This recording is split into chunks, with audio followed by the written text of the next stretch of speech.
às vezes as pessoas falam assim, você acaba o culto cedo, você acaba o culto tarde. Eu, sinceramente, não sei quanto tempo vou... Normalmente a gente tem uma ideia, quando a gente vai... tempo que a gente vai demorar para pregar. Eu não sei quanto tempo vou demorar para pregar. Eu não sei como é que vai ser. Deus colocou uma palavra muito simplesinha no meu coração.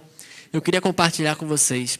Eu não sei se você já pregou, já teve a oportunidade de pregar, de compartilhar a palavra, mas às vezes a gente seleciona o que a gente vai falar, né? Às vezes a gente quer falar algo que vai fazer todo mundo, aleluia, todo mundo sair daqui, pentecostal, brabo. Mas a gente tem que falar aquilo que Deus quer que a gente fale. Eu acho que algo que a gente tem que falar é sobre a graça de Deus, algo tão maravilhoso. Pediria a você para abrir sua Bíblia no livro de Romanos. Carta que Paulo escreveu aos cristãos que moravam em Roma. Eu acho que é o livro mais doutrinário do Evangelho. Romanos. Nós vamos ler o capítulo 5. Vamos ler 6 versículos, mas não são 6 versículos curtinhos. São 6 versículos que são um pouco grandinhos. Então eu vou pedir para você me acompanhar. Nós vamos ler Romanos 5, do versículo 15 ao versículo 21, só para você entender o contexto. Paulo está escrevendo sobre a nova vida que nós temos em Cristo. Como o pecado que Adão e Eva cometeram fez com que o homem se distanciasse de Deus, e como a vinda de Jesus à terra para morrer pelos nossos pecados reaproximou o homem de Deus. É esse contexto que Paulo está escrevendo para os romanos, para você não ficar assim, caramba, o que está... Então vamos lá. Versículo 15. Paulo diz assim: entretanto, não há comparação entre a dádiva e a transgressão, pois se muitos morreram por causa da transgressão de um só, ou seja, o pecado de Adão, muito mais a graça de Deus, isto é, a dádiva pela graça de um só homem, Jesus Cristo, transbordou para muitos. Não se pode comparar a dádiva de Deus com a consequência do pecado de um só homem. Por um pecado veio o julgamento que trouxe condenação. Mas a dádiva decorreu de muitas transgressões e trouxe justificação. Ou seja, Paulo está falando assim, o pecado entrou na terra por causa de quem? Adão. Mas o pecado de todo mundo resultou na vinda de Jesus até nós. E versículo 17, e se pela transgressão de um só a morte reinou por meio dele, ou seja, pelo pecado de Adão, a morte entrou no mundo, o pecado entrou no mundo, distanciou o homem de Deus, muito mais aqueles que recebem de Deus a imensa provisão da graça e a dádiva da justiça reinarão em vida por meio de um único homem. Quem? Jesus Cristo. Consequentemente, assim como uma só transgressou na condenação de todos os homens, assim também um só ato de justiça resultou na justificação que traz vida a todos os homens. O quê? O pecado de Adão fez com que todos nós vivêssemos sob o jugo do pecado, todos nós vivêssemos distantes de Deus. A dádiva e a morte de Jesus Cristo, a sua ressurreição, fez com que essa graça nos reaproximasse de Deus. Versículo 17, 18 que a gente está, né? 19. Logo, assim como por meio da desobediência de um só homem, muitos foram feitos pecadores, assim também, por meio da obediência de um único homem, muitos serão feitos justos. A lei foi introduzida para que a transgressão fosse ressaltada. Mas, onde aumentou o pecado, transbordou a graça, a fim de que, assim como o pecado reinou na morte, também a graça reine pela justiça para conceder vida eterna mediante Jesus Cristo, nosso Senhor. Que coisa linda que Paulo escreve, né? Que coisa maravilhosa. Paulo fala que pelo pecado de um só homem, pelo pecado de Adão e Eva. Quem conhece a história de Adão e Eva? Quem não conhece a história de Adão e Eva? Adão e Eva, o pecado deles fez com que a morte entrasse, com que a vergonha entrasse, que o conhecimento do bem e do mal eles pudessem ter. E foi sempre isso que o diabo quis. Você sabe por que o diabo foi condenado quando ele estava lá no céu? Porque ele queria Ser igual a Deus. E qual foi a tentação que o diabo usou? Qual foi o argumento que o diabo usou para que Adão e Eva comessem daquela árvore? Que ele seria igual a Deus.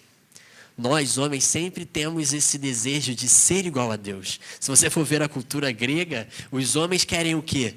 Serem fortes, poderosos. Eu estava falando dos documentários que eu tenho visto, e muita gente não, 3 pessoas me perguntaram onde é que eu tenho visto esses documentários. Você pode ver lá no History, deve ter no YouTube. E ontem eu estava vendo um de Calígula. Quem conhece o imperador Calígula? Ele governou Roma por 1.400 dias, e foram 1.400 dias muito sanguinários. E ele se proclamava Deus. Porque na cultura, ele admirava a cultura egípcia. Na cultura egípcia, o faraó era um deus. Mas os imperadores romanos não, e ele se achava Deus. E você vai ver vários homens ao longo da história que se achavam deuses, que achavam que os seus feitos os capacitavam para o lugar de Deus. Ou seja, o homem sempre quis isso. O homem sempre quis ser autossuficiente. Nós queremos ser autossuficientes. Nós achamos que a nossa vontade, o nosso jeito de fazer, está acima da palavra de Deus. Você vê cantores, pregadores, homens famosos nesse meio gospel que acham que a sua visão do evangelho está acima da visão de Deus, da visão da Bíblia. A gente vê pessoas que ainda acreditam nesse tipo de coisa porque a Bíblia passou a não ter nenhum valor, porque nós somos independentes. Quantas vezes você já ouviu alguém falar assim, não, Deus falou comigo que eu tenho que fazer isso? Quem já ouviu isso várias vezes? Quando na verdade Deus não falou nada. Às vezes a gente usa isso para a gente fazer alguma coisa. Eu, particularmente, quando alguém chega para mim e fala, olha, Deus falou para eu fazer isso, a maioria das vezes, a menos que seja algo assim tão absurdo, a maioria das vezes eu falo assim, cara, se Deus falou, quem sou eu? E a gente usa isso como argumento. A gente fala, olha, Bianca, Deus hoje que você vai pagar um lanche para mim. Deus falou. Não precisa da brincadeira. Mas a gente usa isso. Olha, Deus me falou que você tem que entrar amanhã de camisa vermelha no culto e você vai sentar no primeiro banco e a primeira mulher que aparecer, Deus vai dar para você casar com ela. Recebe aí, cara. Tô brincando, cara. Vem de... se Caio aparecer aqui de vermelho amanhã, você sabe que ele acreditou. Mas a gente tem esse desejo. Todo homem tem isso. A gente quer ser autossuficiente. A gente não quer depender de ninguém. A gente não quer depender dos nossos líderes, dos nossos pastores, das nossas pessoas que nos ensinam, as pessoas que Deus coloca na nossa vida para que a gente aprenda. E o grande plano de Deus, quando criou Adão e Eva, quando criou o homem, era ter um relacionamento com Ele. Se você for entender a história da Bíblia básica, assim, você vê que o homem foi criado para ter um relacionamento com Deus. Você sabe o que acontecia toda tarde lá no Jardim do Éden? Deus descia na hora que o pão saía fresquinho da padaria. Já sentiu aquele cheirinho de pão? Quem gosta de comer um pãozinho, café com leite? Eu gosto.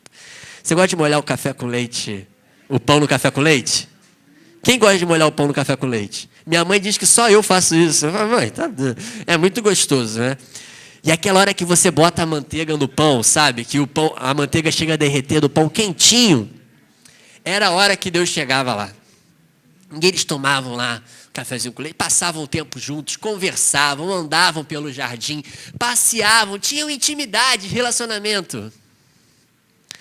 E esse relacionamento com Deus foi algo que o diabo sempre invejou, que o homem podia ter isso, mas ele não.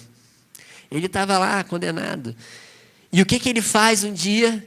Chega para Adão e Eva e fala, Eva, como você está linda hoje. Foi no cabeleireiro, cortou, pintou as unhas, está bonito, diferente.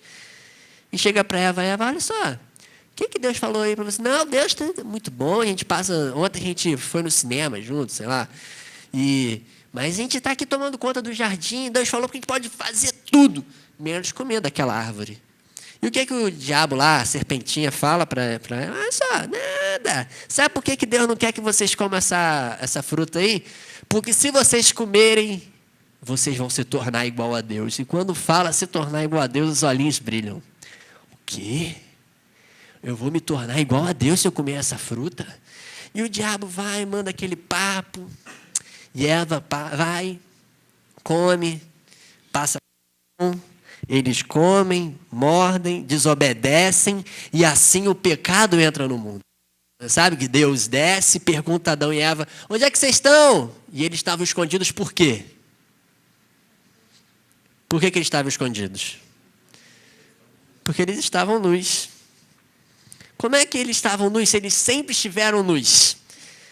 Que o pecado, a maldade entrou, o pecado entrou no homem. Eles começaram a ver, peraí, eu estou pelado, que isso? Você está pelada? Fulano está pelado? Eles começaram a ver isso, a maldade entrou no homem. E você sabe, né, a história, você pode ler lá a história de Gênesis, que se você não leu, aconselho você a dar uma lidinha, muito bonita. E Deus pune os serpente, Adão e Eva. Vou mudar um pouco a ordem para a gente poder entrar no assunto certinho. Mas primeiramente ao homem, vocês lembram quais foram as maldições que Deus mandou para o homem? Valendo... Ele saiu. Mas valendo uma caixa de bis aí na escola bíblica. Qual foi a maldição que Deus mandou para o homem? Que ele teria que trabalhar do suor do seu rosto, você vai conseguir seu alimento. A maldição do homem, tá bom. Você vai comer, maldita é a terra por sua causa. E para a mulher, ele fala o quê? As dores de parto, eu vou multiplicar. Então quer dizer que a dor do parto existia. Você não multiplica algo que não existe. Vou multiplicar a dor do seu sofrimento no parto. O seu desejo vai ser para o seu marido e ele vai te dominar. E para a serpente, ele fala, olha, maldita, inimizade eu vou colocar entre você e a mulher. E ela pensa assim, tá bom, só não vão gostar de mim. Até que Deus fala assim para a serpente. E esse é um ponto muito importante do evangelho que você tem que entender. Deus fala assim para a serpente, olha, da descendência dela vai sair alguém que esmagará a sua cabeça. E o diabo, caraca, deu ruim. E o pecado faz isso. Afasta a gente de Deus. Quantas vezes você na sua vida, você cedeu ao pecado e você viu que isso estava distanciando você de Deus? Você abriu a portinha do seu coração para o pecado entrar e você viu que isso te afastou da presença de Deus. Às vezes a gente tem o nosso nome aqui, né, apaixonados por ti. Você fala, eu sou apaixonado por Deus, uhul, vamos fazer diferença, vamos lá. Mas o pecado entra e você começa a pensar, será que é isso mesmo? Será que as coisas assim para Deus são assim de verdade? E o pecado afasta as pessoas de Deus. E quando Deus fala assim, olha, da mulher sairá alguém que pisará na sua cabeça, esmagará a sua cabeça, o diabo pensa logo, eu vou acabar com isso. E vai entender o que eu vou falar. Mas já tentou se colocar no lugar do diabo nisso?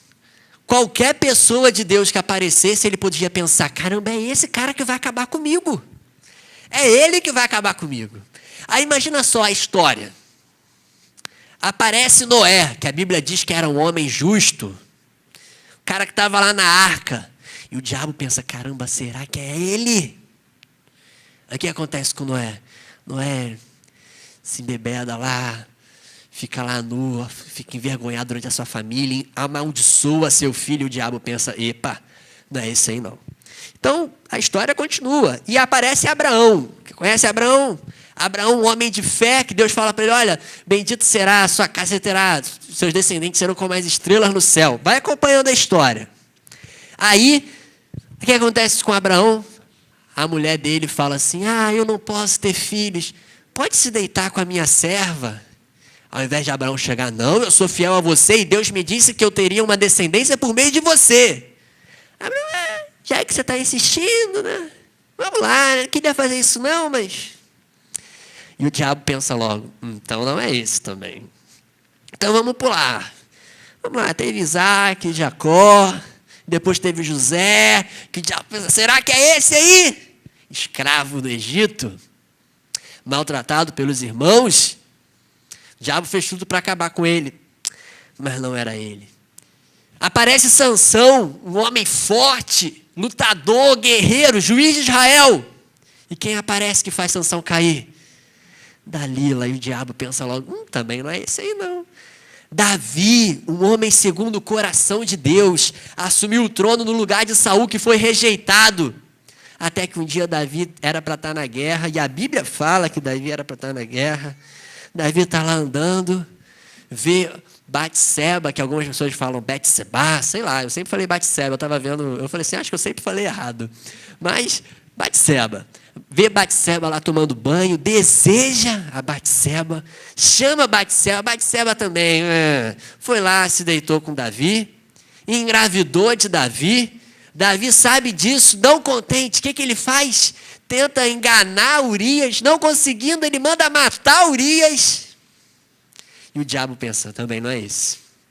Pecou, não vai ser esse. Salomão, filho de Davi, que com todo o seu esplendor e sua glória, mas se vendeu, adorou os deuses que não são o Deus de Israel. E aparece vários homens ao longo da Bíblia, até que aparece Jesus. Jesus vem ao mundo como Filho de Deus, perfeito, sem pecado. Fala para quem está falando assim, Jesus é o Filho de Deus. Porque é importante você saber que Jesus é o Filho de Deus. Jesus não era um cara maneiro, Jesus não é um cara que algumas correntes ensinam que Jesus era um cara que era na terra, estava bom, que no dia do batismo o Espírito Santo estava sobre ele, mas depois quando Jesus gritou, está consumado, o Espírito Santo se retirou da vida dele. Não, Jesus era o Filho de Deus. Ponto. Jesus era o Filho de Deus. Até que Jesus, o Filho de Deus, vem para morrer pelos nossos pecados. E uma coisa que o diabo sempre quis foi evitar que Jesus chegasse até a cruz. Evitar que Jesus passasse por sofrimento. Tem uma música aí antiga que fala sobre a vitória na cruz, que fala que o inferno estava em festa quando Jesus morreu na cruz. Tem que ler a Bíblia. Não estava em festa não, filhão. Porque o diabo sempre quis que Jesus não fosse para a cruz. O diabo sempre quis que Jesus não chegasse até lá. Tanto que Jesus fala, olha, você pode ter, o diabo fala, você pode ter tudo se você prostrar e me adorar. Você pode ter você pode pular daqui para baixo, que os anjos vão te segurar. Você pode transformar essa pedra em pão. O diabo fez tudo para que Jesus não chegasse à cruz, porque ele sabia que se Jesus chegasse à cruz, seria a derrota dele. Estava se cumprindo o que Jesus disse, o que Deus disse lá em Gênesis, que da mulher sairia alguém que esmagaria a cabeça dele. Esse é o básico do Evangelho, o plano de Deus para o homem. Ter relacionamento comigo, ter relacionamento com você, e o pecado nos afasta. O diabo perdeu na cruz. Ao terceiro dia, Jesus ressuscita. E você crê que Jesus ressuscitou? Hoje, é amanhã, né, que na verdade é a Páscoa, né? Porque a Páscoa dos judeus dura 50 dias. Então, no caso, seria amanhã, o dia em que Jesus ressuscitou. Não domingo passado. E Jesus ressuscita dos mortos, e nos ensinamentos que Paulo dá às igrejas, em Coríntios, Paulo diz, olha, se Cristo não ressuscitou dos mortos, inútil é a fé que vocês têm, inútil é vocês pregarem o Evangelho, porque a base do Evangelho é que Jesus ressuscitou dos mortos. Qualquer um poderia ter morrido numa cruz, qualquer doidão poderia ter morrido numa cruz, se dizendo o Filho de Deus, dizendo que estava morrendo pelo pecado de todos, mas para ressuscitar, só Jesus. O Henrique Cristo, lembra? Eu já falei do Henrique Cristo aqui. Quem conhece o Henrique Cristo aí? Eu sigo o Henrique Cristo no Facebook. Se você chegar em casa, chega lá na página do Henrique Cristo, cara, tem umas músicas muito maneiras, que é Inhetes, que acho que é as discípulas do Henrique Cristo, as Inhetes. Elas cantam, cara, as músicas do Henrique. Já ouviu aquela música Toxic da Britney Spears? Eles fizeram uma versão, e é muito legal, que é, tipo assim, o máximo do Henry radical é ele andando de patinete. E tem vários pensamentos que ele coloca na página do Facebook, assim, a imagem, a frase e ele andando de patinete, assim. É muito legal. Mas voltando, saindo um pouco do Henry. Qualquer um poderia ter morrido numa cruz. Qualquer louco poderia ter feito isso. Mas só um poderia ter ressuscitado. Por isso Paulo fala, se vocês não creem na ressurreição de Cristo, inútil é a fé. Inútil é a pregação. E foi essa ressurreição que fez com que a graça se completasse. Porque pelo seu pecado, todos nós estaríamos condenados. Mas pela dádiva de um, como a gente leu em Paulo, aqui no livro de Romanos, pela dádiva de um, todos nós podemos ser salvos. Você sabe qual é a definição de graça que as pessoas usam aí? Qual é? Favor imerecido. Eu e você não merecíamos isso. Você já olhou para você mesmo e começou a ver assim, caramba, como é que eu sou pecador? Você já olhou para você mesmo e viu isso?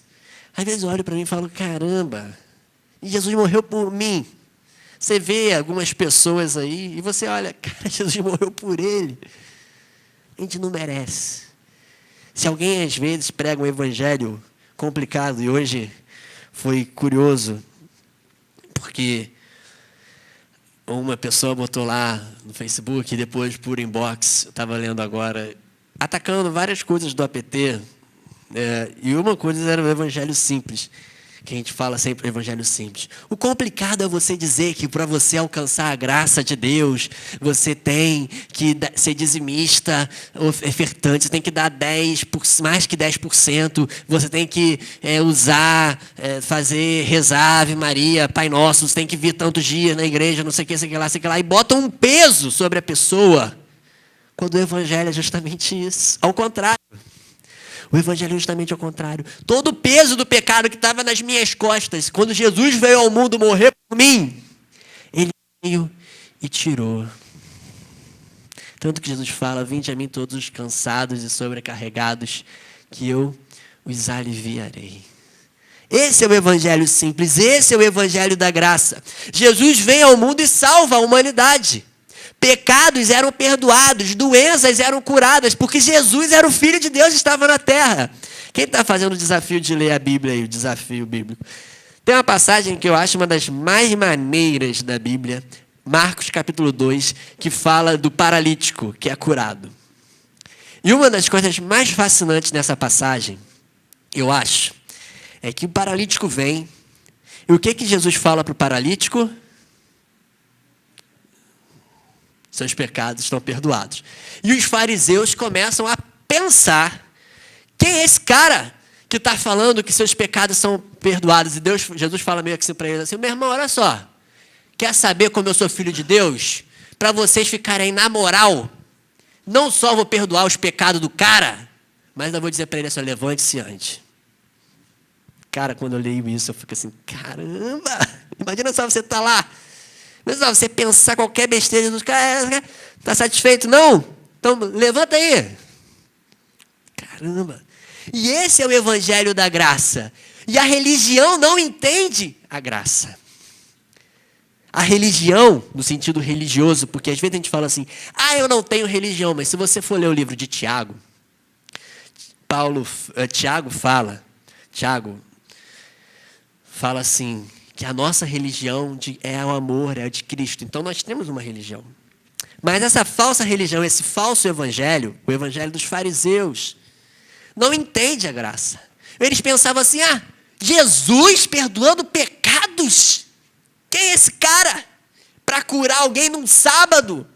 Quem é esse cara para dizer para nós amarmos o nosso inimigo? Quem é esse cara que vai dizer que se alguém me der um tapa numa face, eu tenho que oferecer a outra?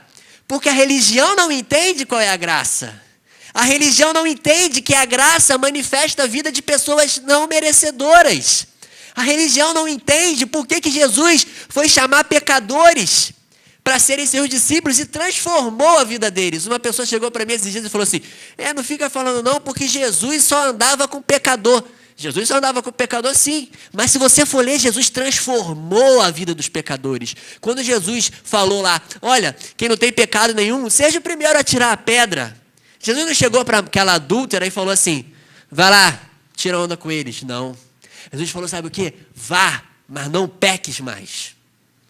O falso evangelho, o evangelho complicado, fala assim, não, ninguém pode tacar pedra, não, porque todos nós somos pecadores. E não diz assim, vá, mas não peque mais. Isso falta nas igrejas de hoje. Falta nós dizermos ao pecador, falar assim, olha, os seus pecados, Deus perdoa, mas agora vá, mas não peque mais. Abandone sua vida de pecado. Abandone as coisas que você fazia, porque Deus quer transformar a sua vida. Isso a gente não prega. A gente não prega porque é difícil ser fiel à palavra de Deus, porque a gente vai confrontar com as pessoas. Tadinho. Ele é tão bonzinho. A gente estava conversando, estava eu, Alex e o Luciano, a gente estava ali na frente, conversando ainda agora, falando disso. Graças a Deus que todas as pessoas que chegaram aqui com pecados, e todos nós somos pecadores, entende isso? Mas pessoas que estavam vivendo numa vida de pecado. E a nossa igreja, nosso ministério sempre falou assim, olha, vamos viver de acordo com a palavra de Deus, Deus transforma. Aqueles que não quiseram, seguiram o seu caminho. E aqueles que ficaram aqui, eu fico feliz de ver que foram transformados. Eu fico feliz de ver que pessoas têm sido transformadas por Deus e querem se batizar, querem assumir um compromisso maior com Deus. Porque esse é o evangelho da graça. Não é um evangelho complicado, onde retiram alguns versículos da Bíblia, retiram aquilo que pode ofender. Eu fui cortar o cabelo hoje. Não sei se você reparou que eu cortei o cabelo. E eu ainda cheguei pro cabeleireiro e mostrei minha foto do perfil no Facebook. Eu falei, eu quero assim.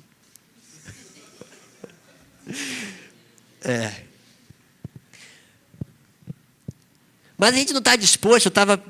Foi para falar que eu estava indo pensando nisso. O que eu estava falando? Mas eu fui cortar o cabelo. Ficou legal. Mas olha só. Eu fui cortar o cabelo, eu estava pensando. Eu estava caminhando ali no campo de São Bento. Pensando nisso. Como as pessoas tratariam João Batista se ele estivesse pregando hoje? E aí, o que você acha, Alex? João Batista hoje. Já pensou? Jesus pregando hoje. Eu ganhei um livro de fotos de Jerusalém, dos lugares onde Jesus frequentou. E estava o Monte das Oliveiras. Eu fiquei imaginando Jesus pregando para aquela multidão de pessoas. Quantas pessoas também não chegavam lá e falavam mal pra caramba de Jesus? João Batista, caramba. João Batista chegar. Sabe o que João Batista fez? Não sei se você sabe disso. Sabe por que João Batista morreu? Quem sabe por que João Batista morreu? Você não sabe, a gente sabe junto. João Batista chegou para Herodes, que era o governador ali na região dos judeus. E sabe o que ele falou para Herodes? Falou assim para o cara, olha só, meu irmão, você está em pecado. Sabe por quê? Porque você casou com a mulher do seu irmão. O cara falou isso para o rei Herodes. E a mulher do irmão dele, a filha, né, da mulher do irmão dele, fez uma e encantou Herodes. Mas Herodes temia, porque Herodes sabia que aquele cara era diferente. Herodes não podia mandar matar o cara assim do nada, porque sabia que o cara tinha uma coisa diferente. Aí Herodes, a menina dança, e Herodes fala assim, olha, peço que se você quiser metade do reino, ele é seu agora. E ela vai falar com a sua mãe fala assim, eu quero a cabeça de João Batista aqui, ó, na minha frente. E eu fiquei pensando nisso. Será que a gente estaria disposto a pregar a verdade da palavra de Deus, correndo o risco de cortarem nossa cabeça? Ou a gente vai se acomodar e falar assim, não, a gente não pode falar isso, porque isso assusta as pessoas. Porque, não, isso vai magoar as pessoas. Cara, uma coisa que eu tenho aprendido é que isso aqui não é brincadeira, não. Tem gente que morre por causa disso aqui. Tem gente que dá a sua vida, grandes mártires da igreja. Eu estou lendo um livro sobre os mártires da igreja, eu estava vendo Estevão. Cara novinho, pregando a palavra de Deus, foi condenado lá, foi apedrejado. Porque isso aqui não é brincadeira, não. Os discípulos todos, a forma como eles morreram, perseguidos, maltratados, como tentaram matar João, jogaram João dentro de um caldeirão quente. Mas mesmo assim, milagrosamente, ele não morreu e depois ele foi exilado na ilha de Patmos, onde ele escreveu o livro do Apocalipse. A religião não entende da graça. Porque a graça, ao invés de ser complicada como a religião, a graça é extremamente simples. O evangelho é extremamente simples. Eu, não merecedor, recebi Jesus que veio até mim. Jesus veio até nós. Queria que você falasse isso com convicção para o seu vizinho aí. Jesus veio até nós. Para a gente terminar, abra sua Bíblia no livro mais bonito, capítulo 5. João 5. A gente já leu essa passagem aqui no APT. Tem essa pregação lá no YouTube. Foi rapidinho, então, ser mais rápido ainda agora. representa o Evangelho, essa passagem. João capítulo 5, a cura junto ao tanque Betesda. Algum tempo depois, Jesus subiu a Jerusalém para uma festa dos judeus. Há em Jerusalém, perto da Porta das Ovelhas, um tanque que em aramaico é chamado Betesda, tendo 5 entradas em volta. Ali costumava ficar grande número de pessoas, doentes, inválidas, cegos, mancos e paralíticos. Uma coisa, aquela sociedade rejeitava esse tipo de pessoas. Se você for ler o livro de Atos, você vê que quando Pedro e João estavam subindo ao templo, quem estava lá? O mendigo aleijado, que Pedro fala, ele fala para Pedro, dá o dinheiro aí. E Pedro fala, não tenho prata nem ouro, mas o que eu tenho eu te dou em nome de Jesus Cristo, você antes. Então, é importante você entender que aquela sociedade rejeitava aquelas pessoas. Tinha nojo de ver aquelas pessoas. Não queria ver de forma nenhuma. Aí, olha só. 3, a gente continuando a ler. Eles esperavam um movimento nas águas. De vez em quando, descia um anjo do Senhor e agitava as águas. O primeiro que entrasse no tanque depois de agitar as águas era curado de qualquer doença que tivesse. Um pouco complicado, né? Não é complicado? Um pouco. Complicado isso, como vem um anjo. Então Jesus veio simplificar tudo. Olha só. Um dos que estavam ali era paralítico, fazia 38 anos. Quem tem mais de 38 anos aqui? Só o Abner? 38 anos. Quando viu deitado e soube que ele vivia naquele estado durante tanto tempo, Jesus lhe perguntou o quê? Você quer ser curado? E disse o paralítico, Senhor, não tenho ninguém que me ajude a entrar no tanque quando a água é agitada. Enquanto estou tentando entrar, outro chega antes de mim. Então Jesus lhe disse, levante-se, pegue sua maca e ande. Imediatamente o homem ficou curado, pegou a maca e começou a andar. E ele continua falando aí quando Jesus encara os fariseus por causa disso. Essa passagem representa o Evangelho. Eu e você somos esse paralítico. Você pode ser paralítico, no meu caso, 25 anos, eu tenho 25 anos de idade, parado, sem nenhuma expectativa, talvez, sem nenhuma perspectiva de vida. E o que a história fala aqui? Que Jesus olhou aquele homem, soube da sua história e fez uma pergunta que podia mudar a vida dele. O que Jesus pergunta? Você quer ser curado? Esse é o Evangelho. Às vezes a gente fala que o Evangelho é nós chegarmos até Jesus, nós chegarmos até Deus. Isso é no Velho Testamento, onde os levitas faziam sacrifícios, os sacerdotes faziam sacrifícios. E só 1 ou 2 podiam entrar na presença de Deus, representada pela Arca da Aliança, ou no Santo dos Santos, uma vez ou outra por ano. E quando Jesus veio ao mundo, Jesus vem porque Ele sabe a sua história. Jesus sabe a sua história. Jesus sabe quais são as suas limitações. Jesus sabe quais são os seus pecados. Jesus sabe quais são as coisas que limitam você. As coisas que estão incomodando o seu coração. Você já sentiu assim, se o seu coração fosse essa folha de papel, alguma coisa fazendo assim com o seu coração? Você já sentiu assim? Alguma coisa apertando seu coração, não deixando seu coração crescer, sua alegria de servir a Deus, a sua alegria de viver, a alegria de fazer as coisas normais. Você já sentiu isso no seu coração? Jesus soube disso. E Jesus vem e pergunta para você, você quer ser curado? Uma pergunta que ia transformar a vida daquele cara.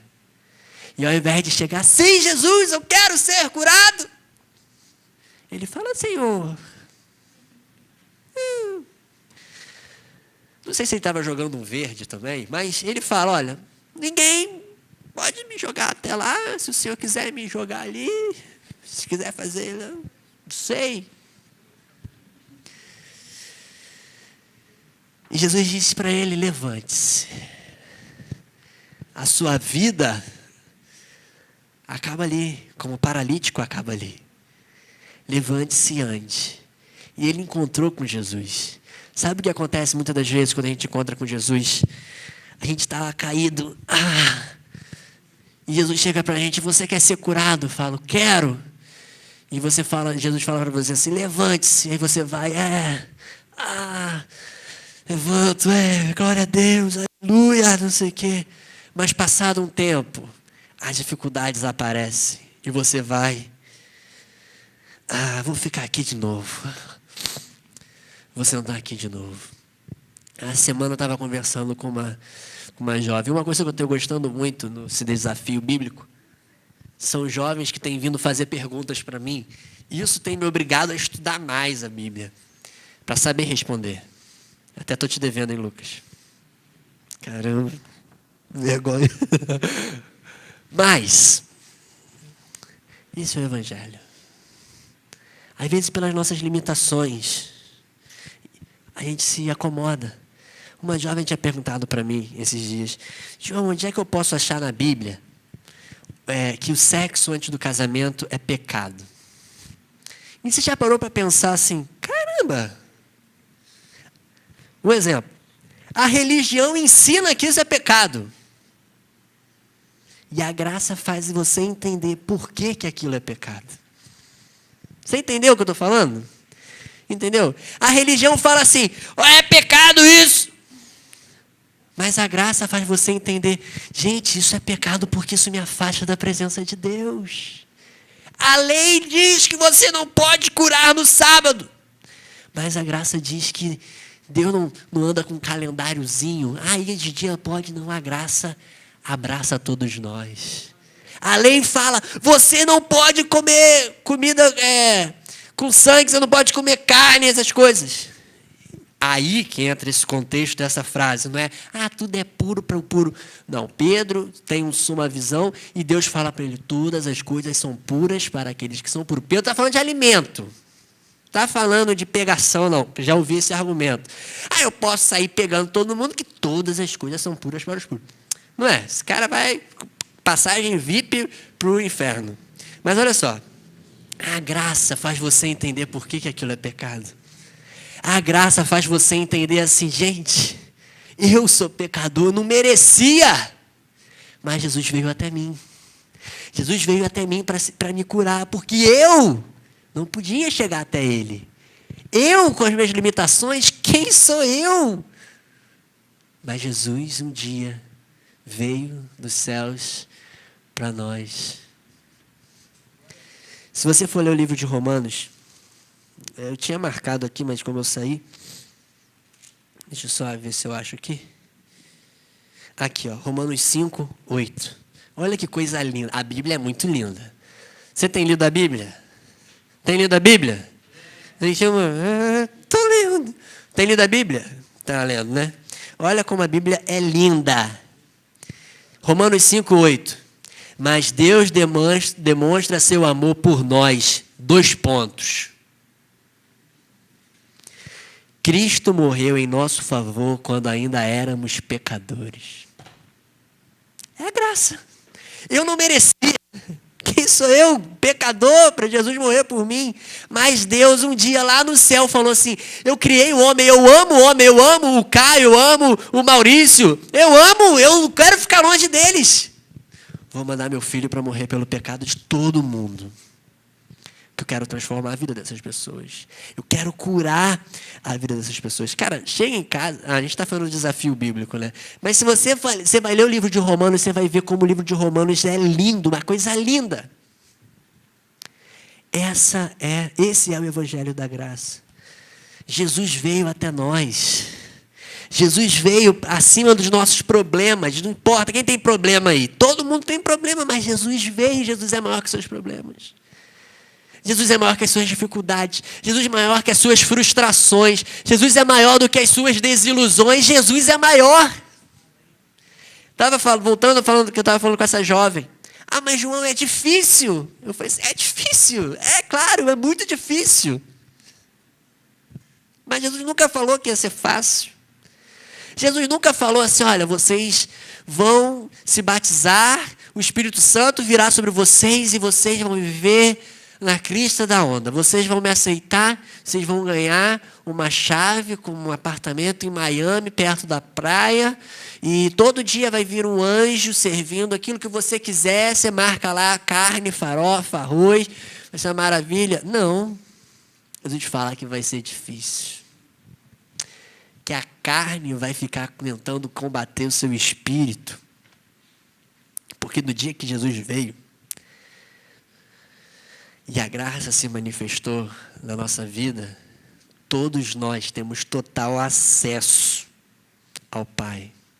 Você sabe o que aconteceu quando Jesus morreu na cruz? Jesus gritou: está consumado. O véu do templo se rasgou. Eu estava vendo o documentário, o episódio final, eu só vi essa semana. E que coisa linda, aquele véu se rasgando, os fariseus lá, aqueles Zé Mané, sem saber de nada que estava acontecendo, e mesmo assim teimavam em dizer que não era o Filho de Deus. Já parou para pensar, tá ali no dia da crucificação de Jesus? Pô, se alguém duvidasse, pô, fica escuro o céu. 3 horas da tarde fica uma escuridão. Caramba, esse cara tinha uma coisa diferente. E Jesus fala: olha, vocês vão receber poder no dia que o Espírito Santo vier sobre vocês.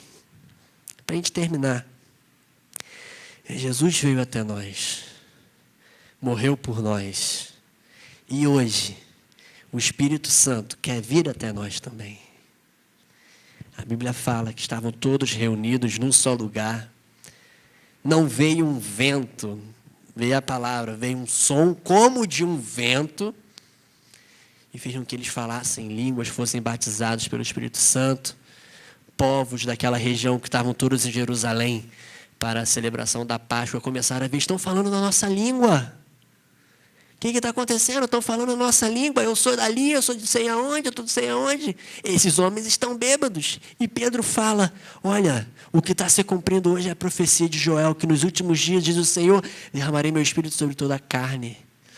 Jovens terão visões, suas filhas profetizarão. E eu creio, não sei se você crê, que nós estamos vivendo os últimos dias. Dias de apostasia e de heresias na nossa cara, na nossa tela, do celular, do Facebook. São notícias cada vez mais absurdas. Não só no meio gospel, mas no mundo. Você abre a página lá, globo.com, só desastre. É filho matando pai, pai matando filho, irmão matando irmão, Botafogo perdendo, só desastre. E não, isso na verdade não é só desastre, né? Quem foi campeão aí? Isso é desastre nada. Mas, para os últimos dias, Deus nos deu uma habilidade especial, que vem pelo Espírito Santo. Não importa quantos anos você tem, não importa a sua idade, não importa a sua escolaridade, não importa o que você já fez na sua vida antes, não importa, você chega: João, eu carrego isso aqui de pecado hoje, ó. A partir do dia que você se coloca na vontade de Deus, Deus não vai desperdiçar a sua vida, porque Deus nunca desperdiçou uma vida sequer.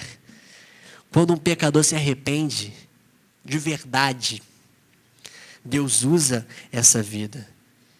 E o que eu quero terminar dizendo é que essa graça de Deus está ao alcance de todos nós.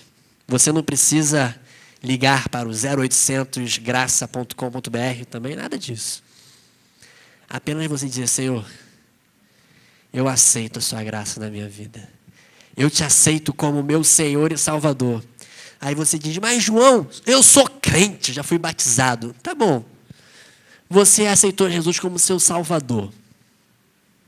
Mas você já aceitou Jesus como seu Senhor? Como seu Senhor? Você já disse ao Senhor assim: Senhor, aqui ó, toma aqui minha vida, a procuração, né? Toma aqui a procuração da minha vida, o Senhor pode fazer o que quiser. Vou contar esse testemunho do pastor que a gente estava ouvindo essa semana, só para ilustrar o seu entendimento.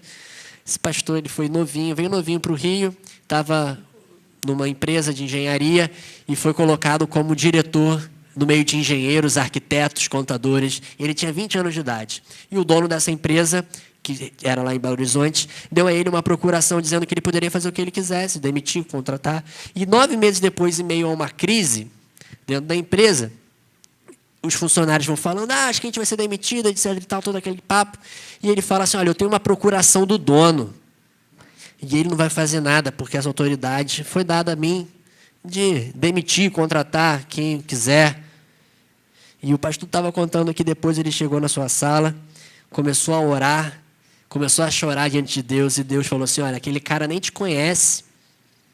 E ele deu uma procuração no nome dele, para você fazer o que você quisesse com a autoridade dele. E você já me deu uma procuração da sua vida, para eu fazer o que quiser da sua vida, com a autoridade vinda de mim. E o pastor estava contando, e isso pelo menos me marcou especial. A gente depois ficou brincando, conversando sobre isso, e depois estava em casa pensando, será que eu, João Marcos, já fiz isso?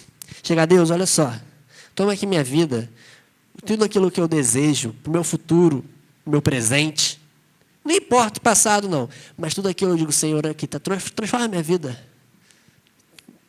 Hoje, do jeito que você quiser, se você quiser mandar hoje para a Amazônia, estou aqui, vamos embora. Vamos embora, se quiser, vamos lá para não sei aonde, vamos embora. E dizer, Senhor, faça o que quiser na minha vida. Será que você já fez isso? Ou seja, você já aceitou Jesus como seu Salvador. Mas você já aceitou Jesus como seu Senhor? É muito fácil aceitar Jesus como Salvador, que nos salva quando a gente está correndo perigo. Quando está difícil, a gente clama. Jesus!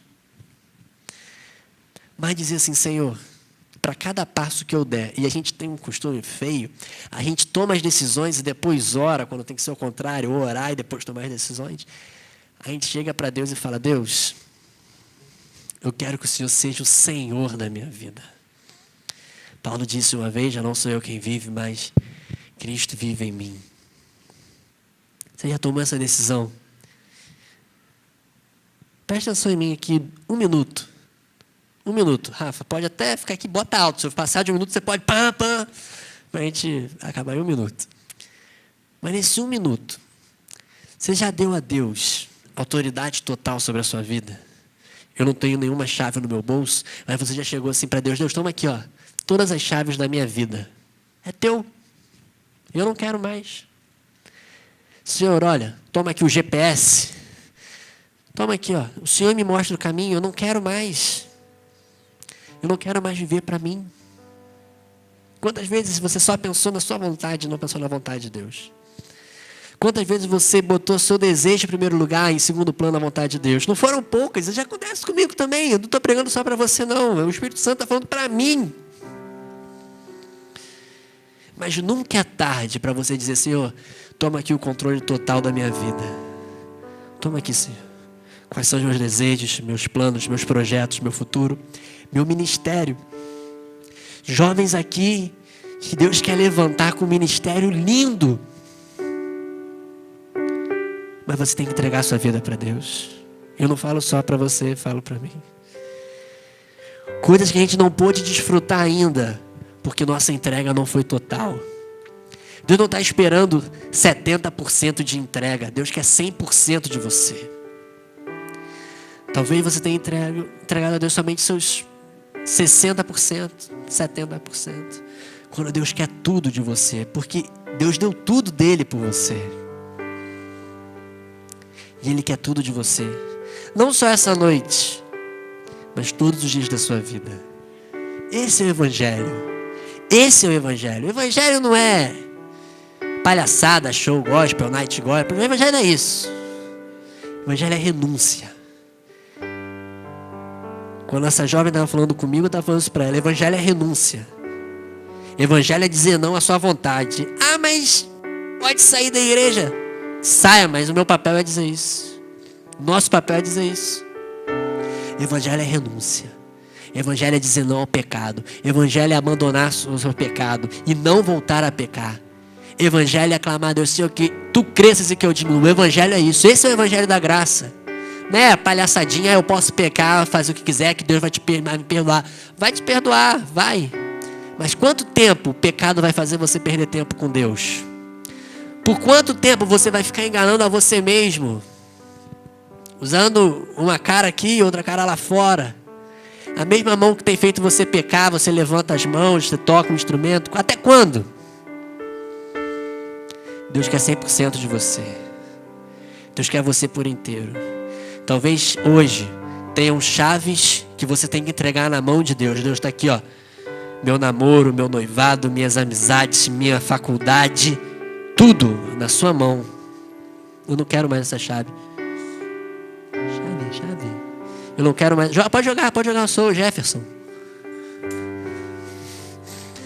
Toma aqui, Senhor, a chave, ó. Toma, aqui tem a chave da minha vida financeira. Aqui é do meu namoro. Aqui da minha família. Do meu ministério. Ai, das minhas amizades, já foi. Dos meus sonhos, dos meus projetos. Toma aqui, Senhor, a chave, ó. Não vai ficar mais no meu bolso, tá contigo, ó. Tá aqui, ó, eu não quero mais. Evangelho é isso. Evangelho não é, toma aqui, Deus, olha só. Isso aqui eu vou tomar conta eu mesmo, tá? Então essa chave aqui, toma tudo aqui. Essa chave aqui vai ficar comigo no meu bolso. Evangelho não é isso, não. Evangelho é renúncia. Evangelho não é troca, dizer, Deus, eu vou fazer isso, então o Senhor vai me recompensar. Evangelho não é isso, não. Evangelho é renúncia. Eu não sei quantos estão dispostos a isso. Queria que você curvasse a sua cabeça. Quando começamos hoje, eu falei para você, não falei? Que eu não sabia o que o Espírito Santo queria falar, porque sabia que Deus tinha alguma coisa especial pra gente hoje. Eu não sei pra você, mas pra mim foi uma noite muito especial. E uma coisa eu aprendi no meu ministério. Não adianta, às vezes a igreja tá cheia. Semana passada tinha gente sentada no chão, bacana, e a gente acha que esse é o cultão. Não. Hoje, pra mim, foi uma das noites mais especiais aqui. Porque eu senti Deus falando. Pra mim. Eu acredito que Deus falou com você.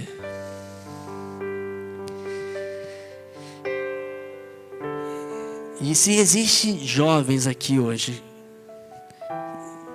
que dizem, olha, eu quero assumir essa postura diante de Deus. Senhor, eu quero que o Senhor seja o Salvador da minha vida. Eu entrego todas as chaves da minha vida a Ti. Não quero mais viver para mim, mas eu quero viver para Ti. Eu vou pedir para você vir aqui à frente. Isso não estava nada planejado. Você pode ter certeza que é o que o Espírito Santo está pedindo para nós fazermos hoje. Eu estou aqui, o Abner está aqui. Não é nosso nome, nosso cargo, mas a gente quer orar com você. Se tem alguém assim nessa posição essa noite, você pode vir aqui à frente. Nós queremos orar com você. Você pode afastar as cadeiras aí. Não tem problema nenhum fazer uma bagunça. Mas se você diz essa noite, olha, João, e às vezes a gente fala assim, você que está no seu lugar, curva a sua cabeça. Olha, você pode vir aqui à frente. Eu aconselho você, olha, é algo maravilhoso você viver para Deus. Você pode vir aqui à frente sem medo do que as pessoas vão olhar, vão pensar de você, vão te julgar. Porque essa noite é a noite, talvez não seja a noite de você dizer assim, eu estou aceitando Jesus, mas é a noite que você está dizendo assim, Senhor, eu estou dando o controle total da minha vida a Ti. Eu estou entregando a Ti todas as minhas chaves. Todas as minhas chaves. Nós vamos orar com você, mas eu ia pedir para você ir fazendo a sua oração no seu lugar. Para você ir fazendo a sua oração aqui. Você sabe quais são aquelas chaves que você já entregou e as chaves que você tem guardado. Deus sabe qual é a intenção do seu coração, o que te trouxe aqui. Deus sabe, fala para Ele. Se você diz, Deus, olha, é difícil demais, pede para Deus te ajudar. Deus está aí para isso. Faça a sua oração, Senhor. Você que está no seu lugar, o momento que você quiser, você pode vir aqui à frente. O que você quiser. Mas não perca esse momento. Não perca esse momento. Porque hoje à noite, normalmente quando alguém se muda, deixa o seu apartamento, o dia determinante é o dia da entrega da chave, né? E hoje é o dia de você entregar a chave para o Senhor. Diz o Senhor, toma todas as minhas chaves. Elas estão aqui.